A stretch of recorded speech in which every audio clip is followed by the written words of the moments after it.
Yo, what is going on YouTube? It is your boy GZTV. We are back to reviewing movies, and in this video we're going to be reviewing the 1988 American romantic comedy film directed by John Landis and based on a story originally created by Eddie Murphy, who also stars in the lead role. So this is Eddie Murphy's huge accomplishment in Hollywood. Really, this is the one that people look at like this is the Eddie Murphy movie, in my opinion, like from what I've seen.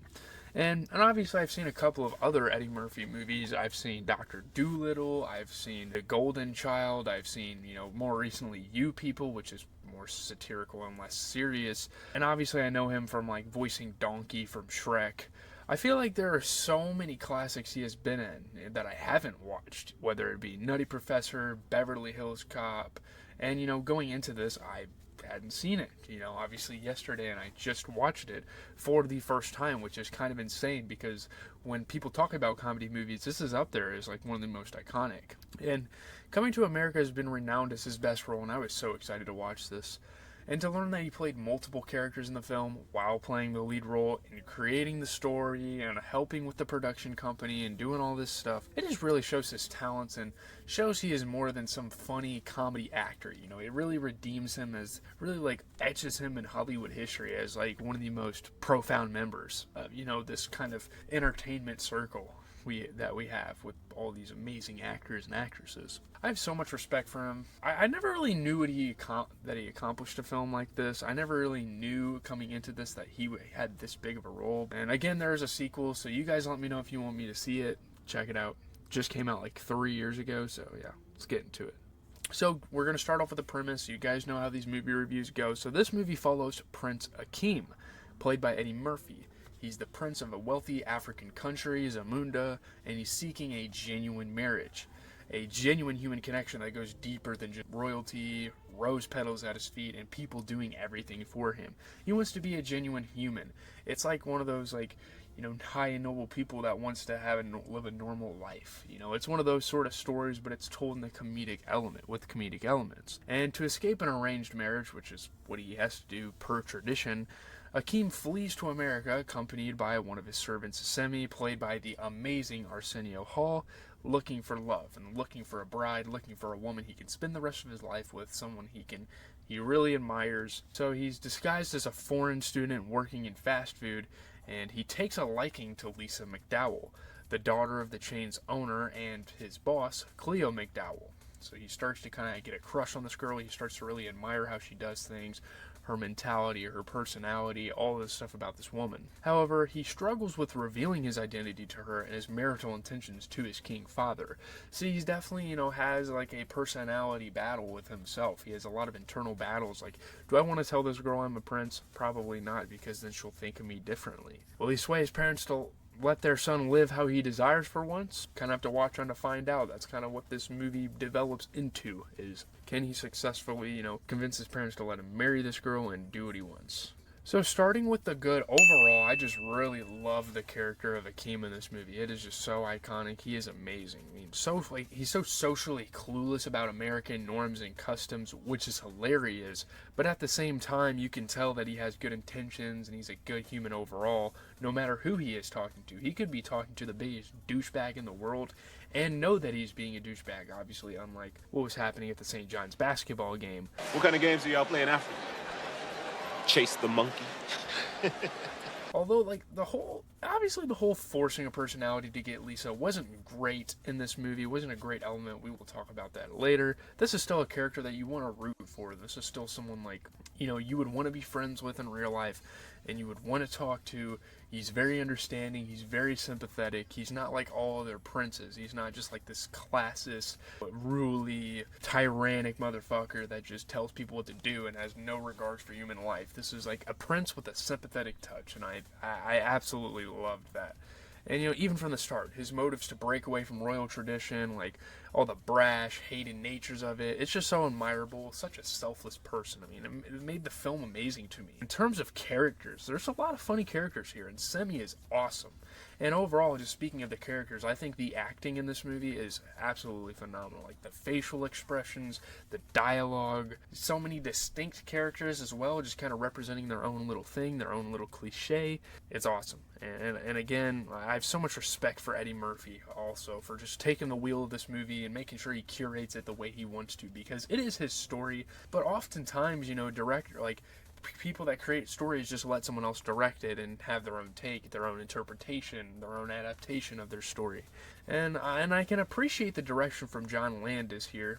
Obviously, he directed it, but again, Eddie Murphy did a lot to make this movie his movie. John Landis, he tells the story, throws in some laughs, and just does what Eddie Murphy wants him to do. Like, it seems like, and obviously you can tell, we'll get to this in a second, you can tell that it was made by a comedian. You can tell that Eddie Murphy had a big touch in this, which is neither good or bad to me. It's cool, man. It doesn't seem like anything is held back, which I can really respect in that aspect. Also, the story is just sweet, just overall, just the narrative. How it unfolds, it really makes you happy. It's a really fulfilling experience.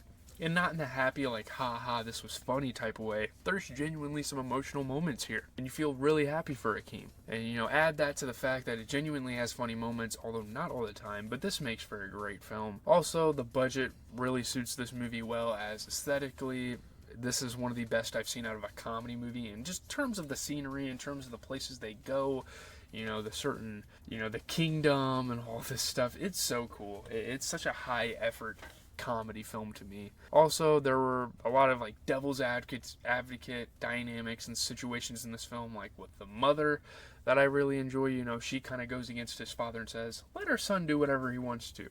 He's royalty, And I thought it was refreshing for a comedy film to go for that kind of thing and to kind of, have that sort of substance in the story. I think it was pretty awesome. The bad and the okay sections are pretty short, but getting into the bad, this movie does seem forced in a decent amount of aspects. I get it's comedy, it's trying to send a message, but when you take things as literal as this film takes it, it gets sort of irritating sometimes. Like, there are moments.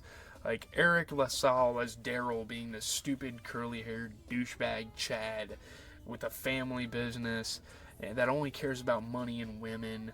It's really annoying, and like the ignorant father and John Amos's character only caring about his daughter having money rather than her being happy. Cliches and stereotypes like these just kind of make the movie not as pleasant as it probably could be. And maybe they're supposed to be this way intentionally, but it seems generic to tell a story this way at times. It's funny, but in terms of making stuff distinguishable, I don't know. Those are aspects of the film that, they kind of use, and they kind of tell the story in this way, and it just kind of molds itself in with every other comedy in that regard. So for the okay, I would say there's two pretty minor, like, mixed aspects to this thing. For one, the comedy is shaky at times, and the jokes don't always land. However, the humor that does land is enough to make up for some of the forced and generic humor that is sometimes mixed in. Oh, there they go! There they go! Every time I start talking about boxing, a white man got to pull Rocky Marciano out their ass. That's the one! That's the one! Rocky Marciano! Rocky Marciano! Let me tell you something wonderful. Rocky Marciano was good, but compared to Joe Louis, Rocky Marciano ain't shit. He beat Joe Louis's ass. Also, you can tell the story was made by an illegitimate storyteller, but it's fine because it's still a pretty enjoyable movie. So that's really all I had to say. The humor is a bit meh. The stereotypes are very forced, and you can tell it's not as, like, legitimate of a production, with Eddie Murphy being behind the helm. But other than that, like, everything else points to this movie being great. So let's get to the review.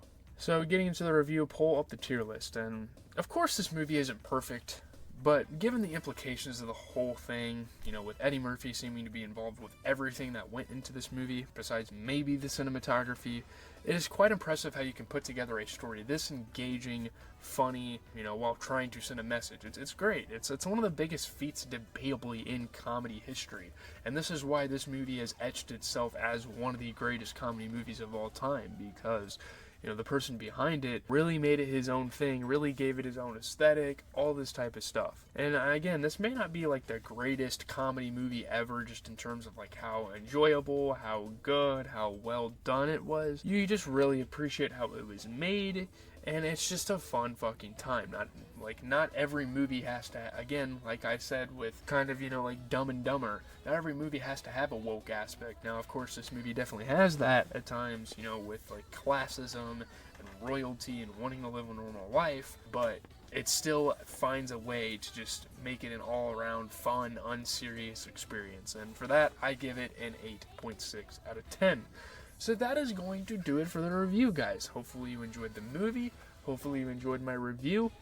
Tonight we're watching the original Top Gun, and we're going to end that off with Top Gun Maverick. It's kind of crazy how that took so long to make a sequel, but we're going to be covering kind of that franchise over the next couple of movie reviews. Obviously, Lollapalooza is coming out this weekend, so no NCAA content is coming out. I'm just going to kind of take a break from the game, take a break from, playing video games and being in front of a fucking screen all day, enjoy some performances at the music festival, Lollapalooza in Chicago. If anyone's going there by chance and you're watching this video coincidentally, let me know. But, been your boy. I am out. Have a good rest of your night.